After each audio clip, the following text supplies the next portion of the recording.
குடி குடியை கெடுக்கும், குடிப்பழக்கம் உடல் நலத்தை கெடுக்கும் அப்படின்னு பாட்டிலில் போட்டு வச்சுருப்பாங்க.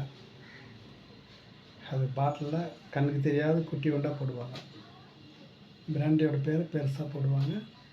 இது யாரும் படிச்சிடக்கூடாதுன்ற ஒரு நல்ல நோக்கத்துக்காக போடுறது தான் அது. அதுபோல்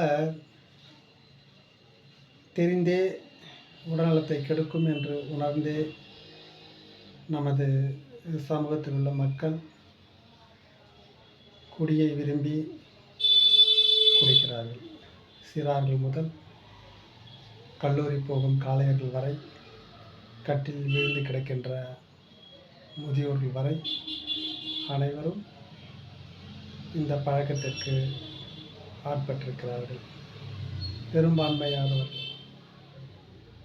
இப்போ குடிக்கலைன்னு சொல்கிறவங்க கொஞ்சம் பேர் தான். அதுக்கு முன்னெல்லாம் யாராவது குடித்தாங்கன்னா, பெரியவங்க குடித்தா கூட குழந்தைங்க எதில் குடிக்க மாட்டாங்க, மறைய போய் குடிப்பாங்க. இப்போ அவங்க பிள்ளைங்க அப்பாவுக்கு தெரியாமல் போய் அவங்க பங்கு கேட்க போகிறான்னு போய் மறைய போய் குடிக்கிறான். அப்பனுக்கு தெரியாமல் குடிக்கிறான். அப்பன் பிள்ளைக்கு தெரியாமல் போய் குடிக்கிறான். இப்படி அப்பா பிள்ளைங்க இந்த மாதிரி எல்லாருமே சரிசமமாக குடிக்கிற அளவுக்கு மாறிட்டாங்க. ஆகவே இந்த சமூகம் ஒரு சீர்கேடான நிலையில் போய்கொண்டிருக்கிறது.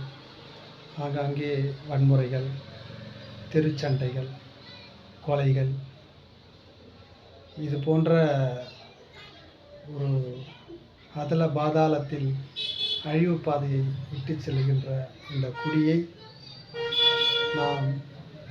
நாம உணர்ந்து நிறுத்தாவிடில் வேறு யாரும் இங்கே நிறுத்து போவதில்லை. தன்னுடைய குடும்பம், தன்னுடைய குழந்தைகள், தன்னுடைய சுற்றம் என்று உணராமல் குடியை அறிந்து கொண்டிருந்தால் மனநலம் பாதிக்கப்பட்டு, உடல் நலம் பாதிக்கப்பட்டு, கல்லீரல், கணையம்,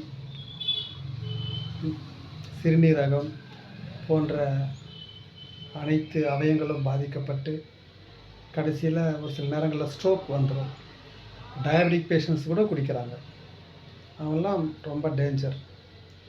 அதனால் டாக்டரே சொல்லிட்டார் குடிக்கலான்னு. எந்த டாக்டரையும் ஒரு குடிக்க சொல்லுவாங்க.